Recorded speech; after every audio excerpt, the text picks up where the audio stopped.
दोस्तों नमस्कार, जय हिंद जय भारत। नाम रमेश सिंह, ठगी पीड़ितों की आवाज़ संगठन का राष्ट्रीय अध्यक्ष, संगठन का संस्थापक आज फिर आप लोगों के बीच में उपस्थित हुआ हूँ। दोस्तों देखा जाए, विभिन्न chit fund company, credit cooperative society के निवेशक हो या अभिकर्ता हो, उनकी बहुत ही दयनीय दशा है। न तो सरकार की कोई अथॉरिटी, न एजेंसी और न सरकार इन पीड़ित जमाकर्ताओं के भुगतान को लेकर गंभीर है। देखा जाए, सहारा इंडिया के एक निवेशक हैं, जमाकर्ता हैं, और सहारा इंडिया परिवार ने कई लोगों को बेसहारा, बेघर, लाचार कर दिया है। सहारा इंडिया में पैसा डूबने के कारण कई लोग विभिन्न समस्याओं से जूझ रहे हैं, तो कई लोग दाने दाने को तरस रहे हैं। गुमला जिला मुख्यालय में रहने वाले एक शख्स का भी यही हाल है। इस व्यक्ति का लगभग 12 लाख रुपया सहारा इंडिया परिवार में बाकी है, जिससे उस व्यक्ति के सामने भुखमरी की स्थिति पैदा हो गई है।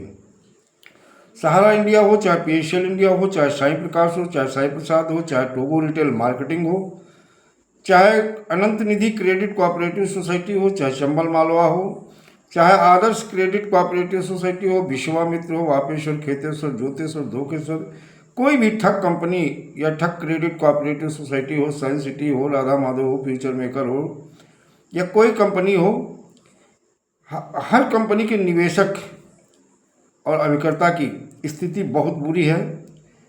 और ये परिस्थिति कहीं और से नहीं बनी है, बनाने वाले और इस परिस्थिति को पैदा करने वाली सरकार और सरकार की एजेंसी और इनकी अथॉरिटी हैं। अगर ये लोग चाहते तो गरीब, बेरोजगार, एक एक पैसा अपनी मेहनत का कमा के जमा करने वाले लोगों का पैसा नहीं मारा जा सकता था, लेकिन इन्हीं की लापरवाही की वजह से ये सब कुछ हुआ। इन कंपनियों को पहले लाइसेंस दिया गया, इन कंपनियों के मंच को साझा, चाहे मंत्री हो, चाहे मुख्यमंत्री हो, चाहे प्रधानमंत्री हो, और स्वरोजगार मेला भी लगाया गया, इनके फीता काटे गए।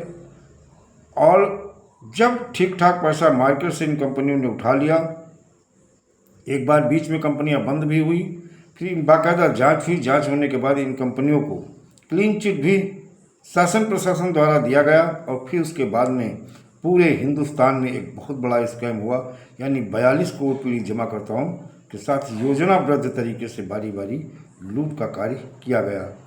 वहीं पे सहारा इंडिया के सच्चिदानंद पांडे बताते हैं कि सहारा इंडिया परिवार में सन 2013 से पैसा जमा करते आ रहे पैसे से वो एक बिजली के मैकेनिक यानी मिस्त्री हैं, और अपना एक एक पैसा पेट काट करके सहारा इंडिया में जमा किया था, ताकि बच्चों के भविष्य के लिए, उनकी पढ़ाई के लिए, उनकी एजुकेशन के लिए।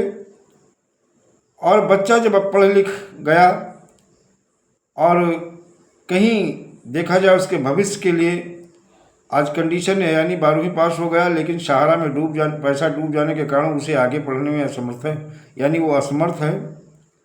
सहारा इंडिया में पैसा जमा करने के बाद उस परिस्थिति में आ गया कि हाई स्कूल यानी कक्षा 12 के बाद में अपने बच्चे को पढ़ा नहीं पा रहा है, अब काफ़ी परेशान है। और उनका कहना है कि 20 बार हम सहारा इंडिया की ब्रांचों गए, लेकिन खाली हाथ वापस आना पड़ा। बड़ी परेशानी और दिक्कत का सामना कर रहे हैं। और बेटा स्वयं पूछ रहा, बेटा अपने बाप से पूछ रहा है कि आगे क्या करें और कैसे हम पढ़ पाएंगे या नहीं पढ़ पाएंगे। बहुत सारी चीज़ें वो अपने पिता से क्वेश्चन भी करता है। और आज उनकी स्थिति देखा जाए बहुत दयनीय है पांडे जी की। वो डिप्रेशन में है और डिप्रेशन की दवा भी ले रहे हैं। उनका कहना है कि मेरे सामने भुखमरी की स्थिति आ गई है, किसी तरह से मुझे मेरा पैसा दिलाया जाए, वरना इससे तंग आकर मैं आत्महत्या भी कर लूँगा, ये पांडे जी कह रहे हैं। और मानसिक चिकित्सा केंद्र में दिखा करके डिप्रेशन की दवा भी खा रहा हूँ, सहारा में पैसा डूबने के कारण इस स्थिति में पहुँच गया हूँ। ये मात्र सहारा इंडिया की ही नहीं, देखा जाए ये समस्त कंपनी के पीड़ित जमाकर्ताओं की और कार्यकर्ताओं की ये स्थिति है। जो ईमानदार कार्यकर्ता है उसकी स्थिति है, जो बेईमान कार्यकर्ता है उसकी स्थिति नहीं है। लेकिन आने वाले समय में अगर सरकार ने इस समस्या का अतिशीघ्र समाधान नहीं किया तो स्थिति बहुत विस्फोटक होगी, जिसके लिए बहुत सारे संगठन अपने अपने स्तर से अपने अपने तरीके से भुगतान की लड़ाई लड़ रहे हैं, सराहनीय है।